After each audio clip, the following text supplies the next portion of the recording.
Jadi, pada minggu ini saya ingin kalian membagi kelompok dan membuat tugas berupa video tentang penjelasan mengenai evaporasi, yaitu alat multiple effect evaporator.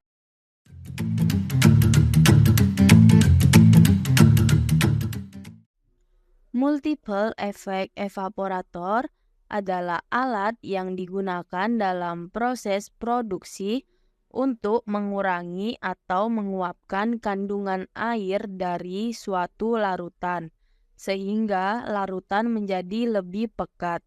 Prinsip kerjanya yaitu dengan memanaskan larutan sampai air yang ada di dalamnya menguap. Ketika air menguap, konsentrasi zat terlarut di dalam larutan akan meningkat, sehingga larutan menjadi lebih kental atau pekat.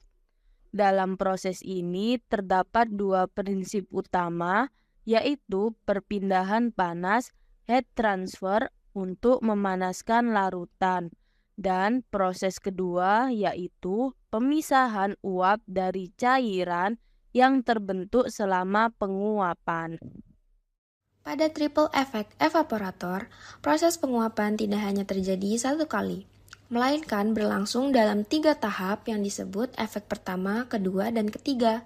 Pada tahap pertama, larutan dipanaskan menggunakan uap panas dari sumber utama sehingga sebagian cairan itu menguap. Uap yang dihasilkan pada tahap ini tidak langsung dibuang, tetapi dimanfaatkan kembali sebagai sumber panas untuk proses penguapan pada tahap kedua. Kemudian, uap yang terbentuk pada tahap kedua kembali digunakan untuk memanaskan tahap ketiga. Dengan cara ini, energi panas yang dihasilkan pada satu tahap dapat dimanfaatkan berulang kali pada tahap berikutnya.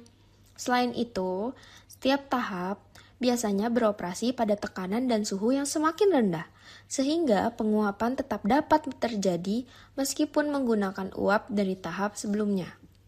Melalui pemanfaatan uap secara berulang ini, triple effect evaporator mampu menghemat penggunaan energi secara signifikan dan membuat proses penguapan menjadi jauh lebih efisien dibanding evaporator satu tahap.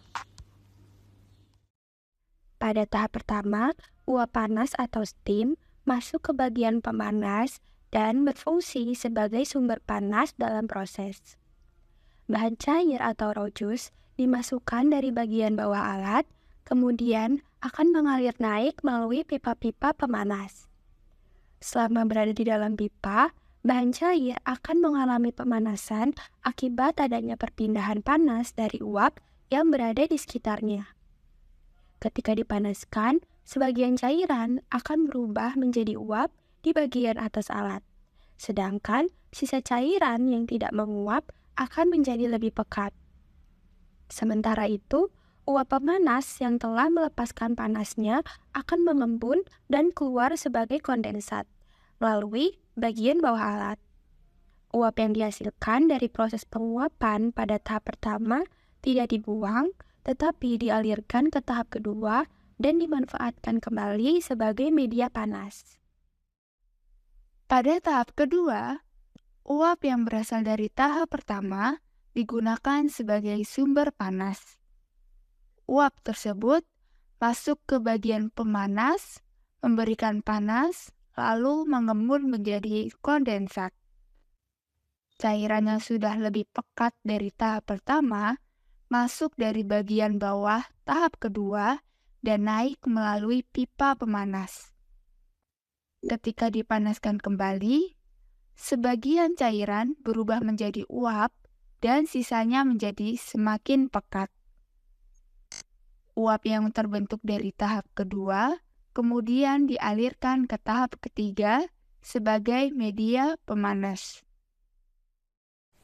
Lalu, pada tahap ketiga, uap dari tahap kedua digunakan sebagai sumber panas, di mana uap tersebut memberikan panas lalu mengembun menjadi kondensat yang keluar dari bagian bawah. Cairan yang sudah lebih pekat dari tahap kedua kemudian masuk dari bagian bawah tahap ketiga dan dipanaskan kembali saat naik melalui pipa pemanas. Sebagian cairan kembali berubah menjadi uap di bagian atas, di mana uap yang terbentuk biasanya dibuang ke atmosfer, sedangkan cairan yang sudah sangat pekat keluar sebagai produk akhir. Selain itu, setiap tahap memiliki tingkat vakum yang berbeda, sehingga suhu didih cairan di setiap efek juga berbeda dan proses penguapan dapat berlangsung dengan lebih efisien.